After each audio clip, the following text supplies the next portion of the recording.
Hi everyone, thank you for tuning in. I'm your instructor Joy. Thank you very much for your continued support. I really appreciate.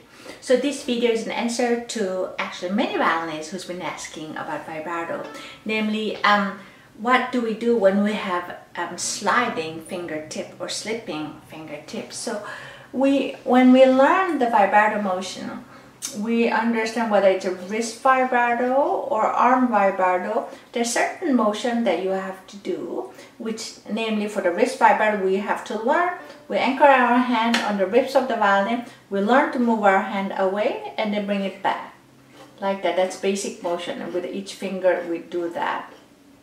For the arm vibrato, we rather anchor here and then we're just moving our forearm away and bringing back, and then we learn this motion, and just to learn the big motion with each finger we do that.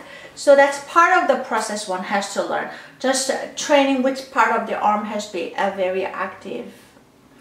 But at some point after when you learn all this one, we have to learn how to keep one finger and vibrate so that it sounds nice. And that's a lot of violinists have trouble with having settled vibrato.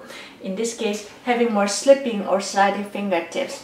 So it's not totally, you're not totally off the road. So you're on the right way. It's just the next step involves having the fingertip a little more anchored.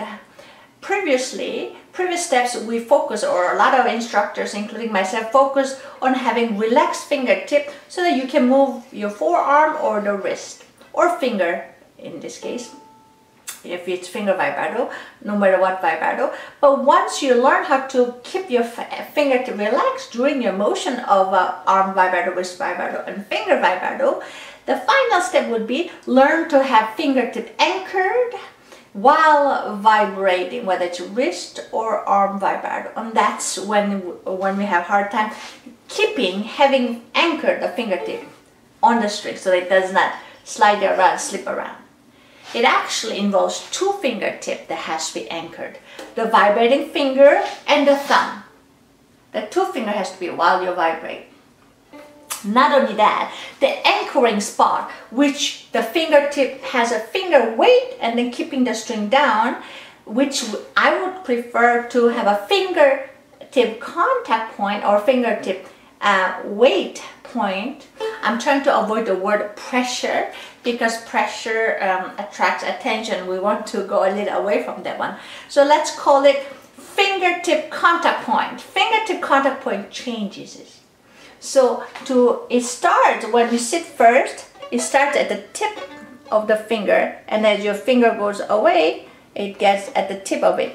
As you might have seen, I marked with a marker where the fingertip a contact point would change. So at the middle, it sits first in the rather center, slight on the side, and when I curve like this, as I get flatter fingertip, it goes to the side, more on the left corner, and come back.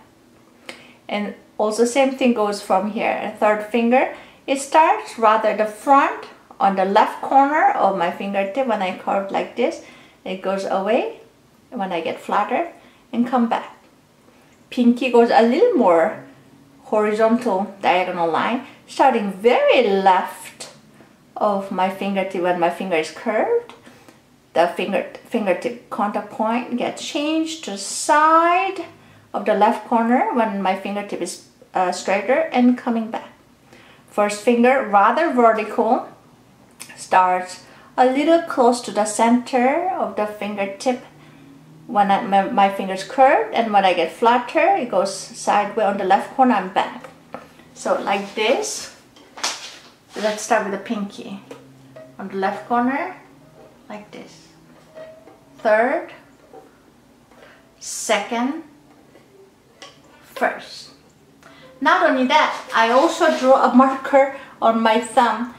There's also a contact point that's equally important, that you have a counter rest finger contact point as well as a vibrating finger. So these two has to be there here, and then fingertip going like this. Again, second finger, third finger, and pinky. When I vibrate pinky, I like to keep my third finger on to help. Third finger, second finger, and first finger. So again, when you see that, the most line, even though the degrees of the diagonal may be a little different, but they all start pretty much on the near center of the fingertip. They all go to my left corner of each finger, because when the finger gets flatter by moving arm or wrist, the finger contact point gets changed to the left corner, and that's what we're missing.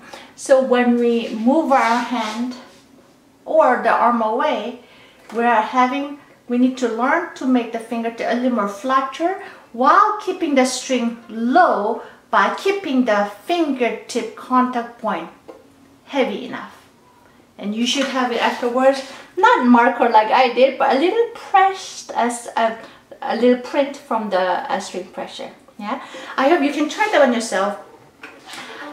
Of course, the degree might be a bit different depending how thick, how low your fingers are, but this is pretty much similar to most people's hands. At least that's how it was in my experience. I wish you all happy practicing. Be patient, and your ears are always the best guidance when it comes to many techniques. I wish you all happy practicing, and I hope this video was helpful. Thank you for watching. Bye bye.